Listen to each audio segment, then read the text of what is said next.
Good afternoon. How are you today? Well, my Jefferson report goes like this. It's about 71 or 72. That's quite comfortable. The sun is out. There is a breeze. It's about 4 miles an hour. And we thank Jefferson for bringing us a decent day.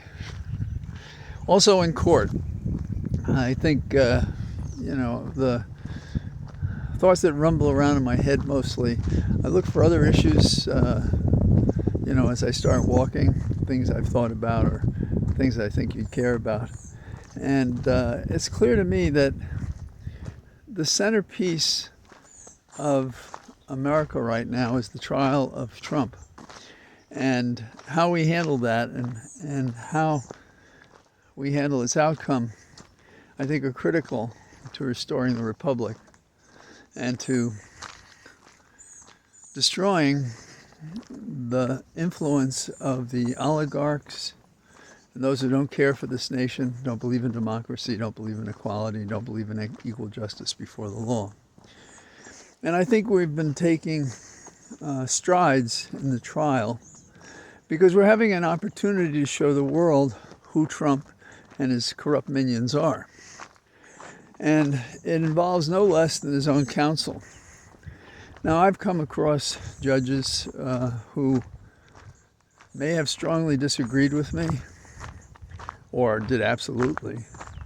And it's a test of your professionalism, how you handle the zealous advocacy necessary to a situation in a disagreement with a judicial officer.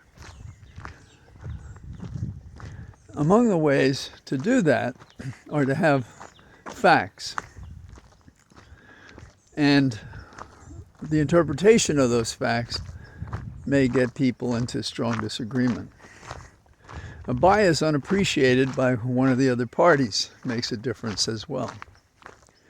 So what I'm talking about is today there are 10 charges of alleged contemptuous conduct by Trump involving the gag order.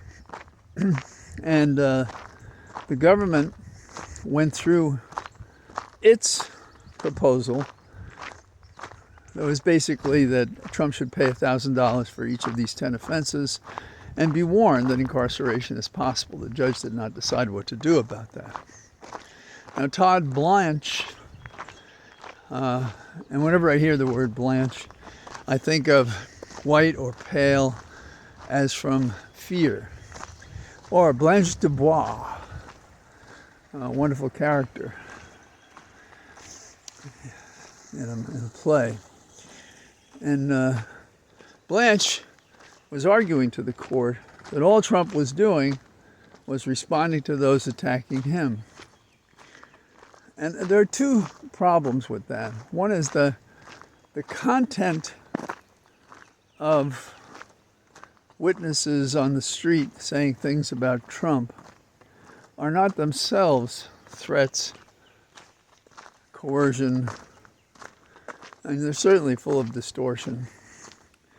And it's also clear that not all offenders are equal in the sense that Trump has used coercion and his contempt for the process seemingly to his advantage, but now he's come a cropper, in my opinion. So the judge said at one point to Blanche that you're losing all credibility. Now, I suspect, and I don't know because I don't know Blanche well enough, I had heard this was only his second criminal defense case, but he was a prosecutor and he's tried other cases. But those are different skills. And it was years after I was a prosecutor before some people came to me and wanted me to handle a complicated conspiracy case, which I did. And I never looked back. I really appreciated doing it. And I was with a bunch of other lawyers who were exceptional. And so it was a wonderful professional experience.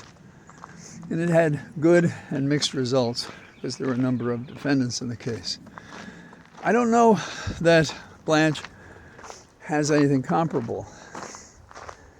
But the other problem is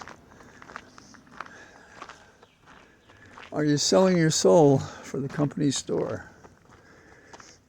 Are you doing what your client wants in a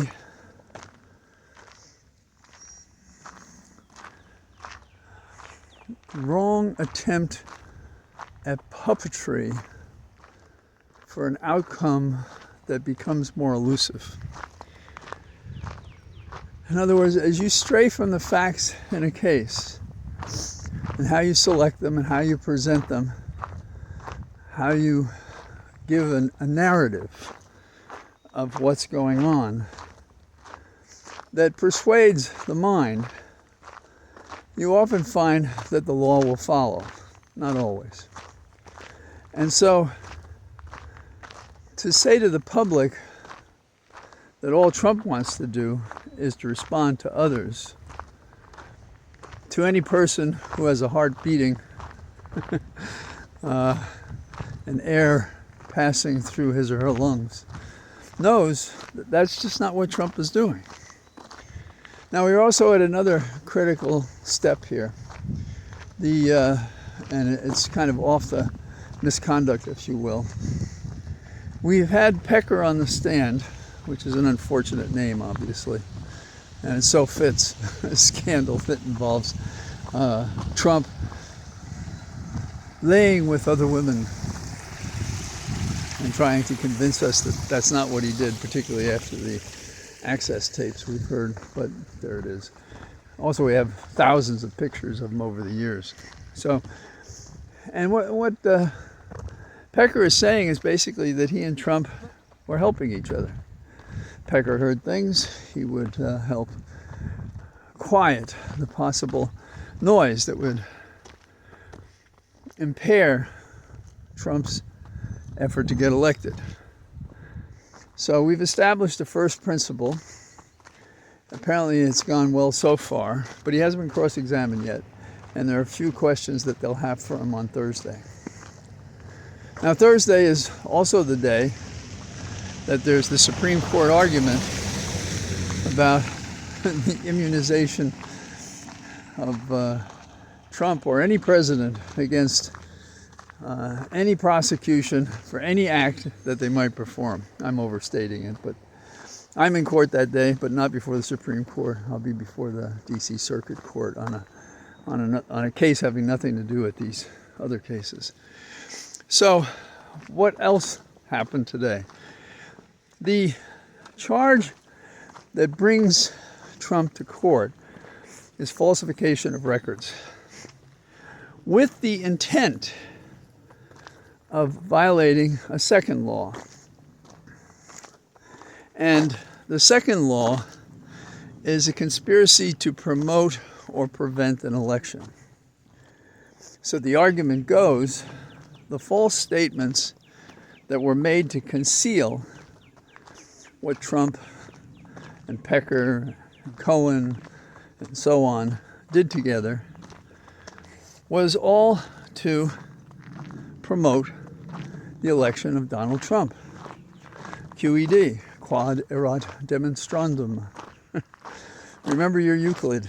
So, what the government has now done is identified the state crime for which the concealment of documents was occasioned. So, what happens?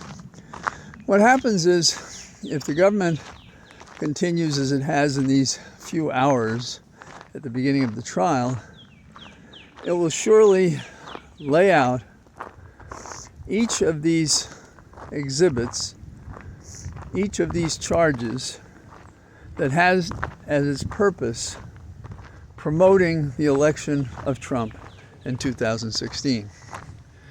Now, I think the defense is going to be hard-pressed to contradict that. And the defense, at least now, seems to make Blanche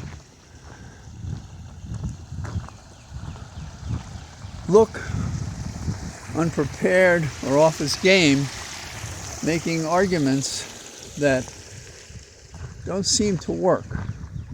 In other words, they're perhaps being dictated by Trump, who does not want to navigate explanations for all the individual pieces of this puzzle, but just to say, he sort of puts on a myopic set of glasses and says, well, it said for legal services. That's it, and I signed it. Yeah, but why so much? And it was divided among so many people, So it appears that the government may have a clear path to convict Trump over however many days it takes. And it may take fewer if the defense is blurred, unfocused, not believable.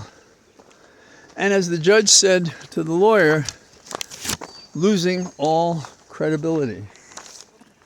And the jury that sits there will find it harder to save Trump from what seems inevitable, and he'll be convicted. So the scandalous information about Trump in an election year remaining uncontradicted, except to say, I just signed this document because it was for legal fees, is not going to take care of him. Now, it's reading the tea leaves a little bit to wonder if McConnell wasn't attacking Trump today because he is, as I've said, and Jennifer Rubin and others are saying, Trump has been diminished by the experience of coming to court and sitting there and passing air and bullshit defenses. And so he attacks him for compromising the ability to take care of Ukraine and our problems in Israel and Palestinian. So, an open question right now, although I think I see the campaign for president by Trump as more of a sociological afterthought, since we are focused like laser beams on his guilt or innocence in the criminal case. But the question is, who would be his vice president? Now, you might say nobody in their right mind who had a remnant of concern for their own reputation and integrity would say, nah, I'm not interested in that, even though you like Putin. And here I am in Virginia, and our governor is one of the people being mentioned as a possible vice presidential candidate. Ambition. What ambition will lead people to do to look silly? Love can do the same, but that's more acceptable. And we're going to find out if his lawyer found himself in a trap where he wants to appear the professional lawyer that he's been, but he's accepted a position with a fellow that runs his lawyers like mobsters do as employees to do what he says, no matter what advice they may have. And I'm fine with that. Because that's also Trump's choice. His lawyer's telling him what he should do, and he's doing this craziness. And a person who is thought to be, say, the holdout on the jury, and remember, it's 34 counts. So you have to hold out for 34 charges total on every one of them and say, I can't reach a verdict. And you'd be the one person.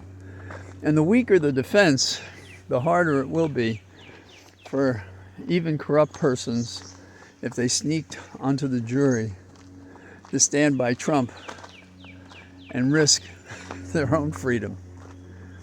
Now, none of us want a second trial. We don't want a mistrial. But we have to play the cards as they're dealt. And I continue to think in these early days that the steps, although there are many different ways to approach this case, the steps are going fine. We'll have a better idea when we see how the cross goes on Thursday of Pecker. So in the meantime, I wish you a good day. I may be traveling to DC to stay overnight before the arguments early Thursday morning. So I may or may not get out tomorrow, but I will be out Thursday.